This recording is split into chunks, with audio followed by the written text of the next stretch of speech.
Саламатсыздар ма, құрметті білім алушылар. Бүгінгі азаматтық авиация академиясы авиация колледжінің география пәні мұғалімі Сенемов Тұтқанұлы. Бүгінгі біздің география пәнінің тақырыбы антропогенді өндіріс фактордың қоршаған ортаға әсерін бағалау. Антропогендік фактор дегеніміз не? Біріншіден бұл сұрақ қойылады. Антропогендік фактор дегеніміз ол адамның қызметі іс-әрекеті нәтижесінде жаңа түрде туындайтын факторлар.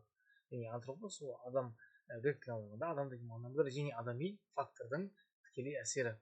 Адамның шаруашылық іс-әрекеті салдарынан қоршаған ортаның кейбір жерлерінің өзгеруі, олардың соншалықты табиғи құраушыларының байланысы басқа болып тұрып, бұрынғы кешендермен салыстырғанда жаңа кешендердің қалыптасуы, оның өзгерісі, қоршаған орта дегенде оны қоршап отырған табиғи ортадағы өзгерістер.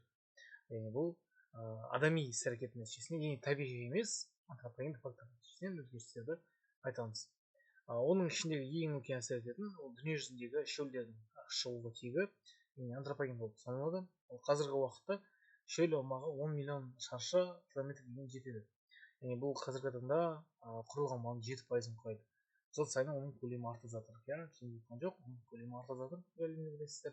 Көптеген жер көлемінің өзгеруі шаруашылықтың, мысалы, егіс шаруашылығы нәтижесінде егістердің алқаптарының тым үлкен болуы аумағынан, қоршаған ортаға орман тоғай белгілерінің, яғни ықтырма белгілерінің болмауы, ормандардың көптеп қырқылуы, олардың мысалы жылы айтатын болсақ, әр жыл сайын 15 миллионнан астам гектар аумақта аумақта орман кесіледі екен. Яғни ойлаңыздар, жыл сайын қаншама үлкен аумақта мемлекетпен бірдей, мысалы болсақ, Словениямен бірдей аумақтағы жерлер жыл сайын кесіліп отыр. Сонымен қатар құрылыс салу, құрылыс инфрақұрылымды салу, ғимараттар, тағы да басқа пайдалы қазбалар өндіру кезіндегі үстіңгі қабаттың азаюы, малдың тым көп жайылу нәтижесінде, тағы да басқа нәтижесінде орын алады. Және сонымен қатар оның пайдалы қазбаларды алу нәтижесінде олардың шығындылардың тасталуы. Қазіргі таңда антропогендік фактор әсерінің артуына күрделі экологиялық мәселелер туындап отыр. Ол күшілік эффектісі, қышқыл жаңбыр, ормансыздандыру, ядролық қыс, озон қабатының жұқаруы, шөлейттену және тағы да басқа туындап отыр. Антропогендік факторларға өнеркәсіп индустриясының барлық салалары кіреді. Яғни көлік, ауыл шаруашылығы, ауыр металлургия, орман шаруашылығы, түсті металлургия, мұнай өңдеу, энергетика, атом қаруын сынау, мұнай, газ, тау кен өндірісінің салалары және тағы басқа. Яғни өте үлкен көлемде аумақтарды алады. ақш-тың астанасы Вашингтон қаласында орналасқан көлемді бақылау институтының мәліметтері бойынша табиғи орта жылдан жылға нашарлауы байқалады. Енесу жылғы мәліметтерге сәйкес 16,8 миллион гектар аумақта тропиктік ормандар жойылып, жерді дұрыс пайдалану нәтижесінде 6 миллион гектар шөл пайда болып жатыр екен.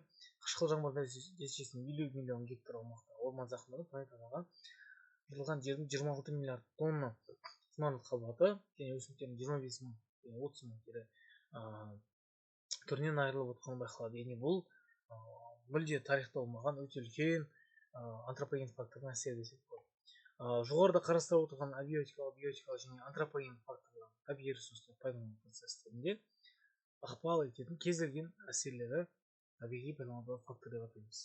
Яғни ол табиғи пайдаланудағы факторлардың объектілер түрлеріне қарай байланысты 3 топқа бөлінеді. Олар біріншісі табиғи ресурстар ықпалы жасайтындар, екіншісі өндірістің өзіне әсер ететіндер, мысалы орманның ластануы, үшіншісі табиғат пайдаланушы ретінде адамға әсер тигізетіндер.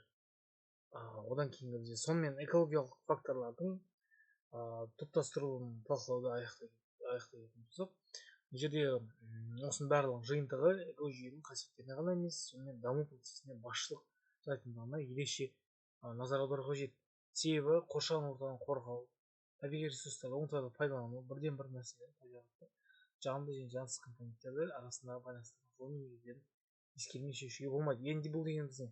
Бұл жерде тек табиғи факторды емес, табиғи факторға әсер ететін адами факторды ескеру. Яғни бұл жердегі бұлардың бірге қосылуы, екеуінің бірге қосылу нәтижесінен әсері ұлғаяды.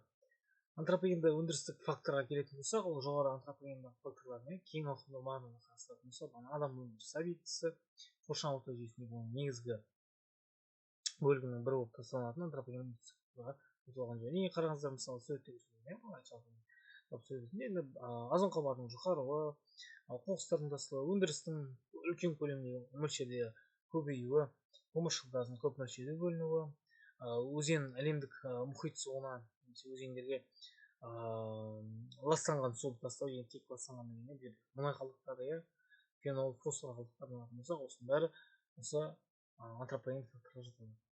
Антропоген өндірістік фактор дегеніміз ол тікелей өндіріс процесі қатысатын қызметкерлердің денсаулығына өте қолайсыз зардаптарға ұшырататын белгілі бір өндіріс процесінің нәтижесінде қоршаған антропогенді өзгерістерге қабілеті бар факторды айтады.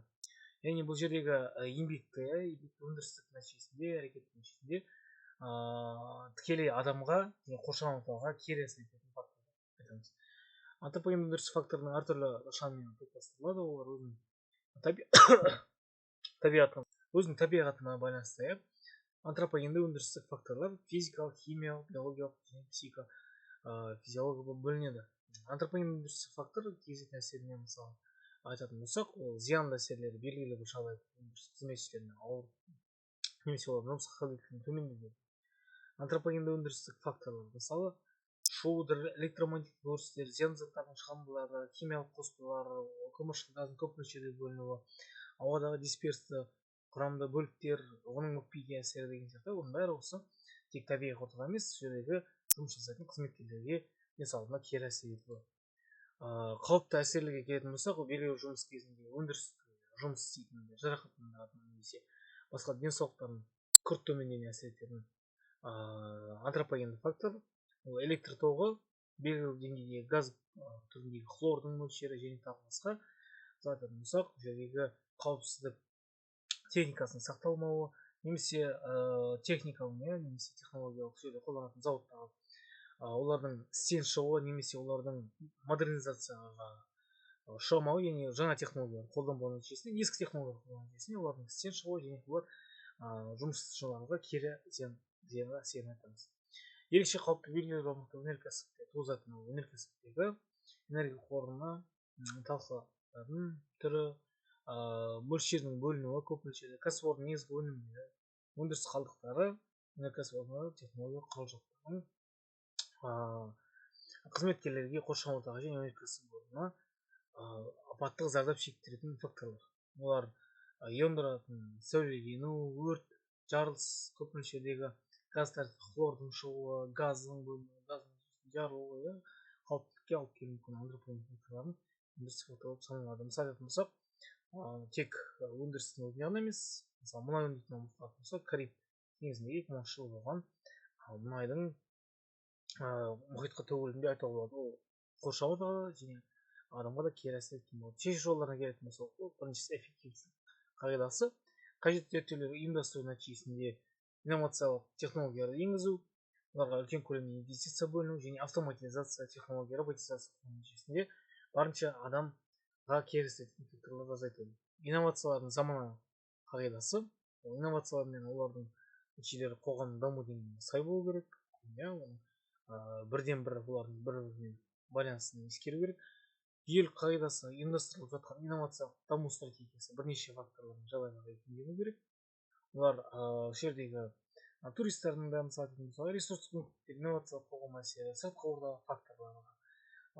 Оның ішінде сонымен қатар антропогенді дегенде бұл жердегі айтатын болсақ тек табиғи ғана емес, әсер ететін және сонымен қатар адамға өзінің денсаулығына кері әсер ететін факторларды барынша азайту мәселесін қалыптастыру.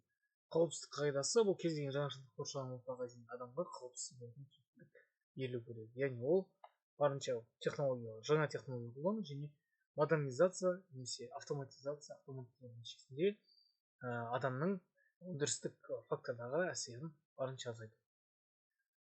Назарларыңызға рахмет. Қош сау болыңыздар.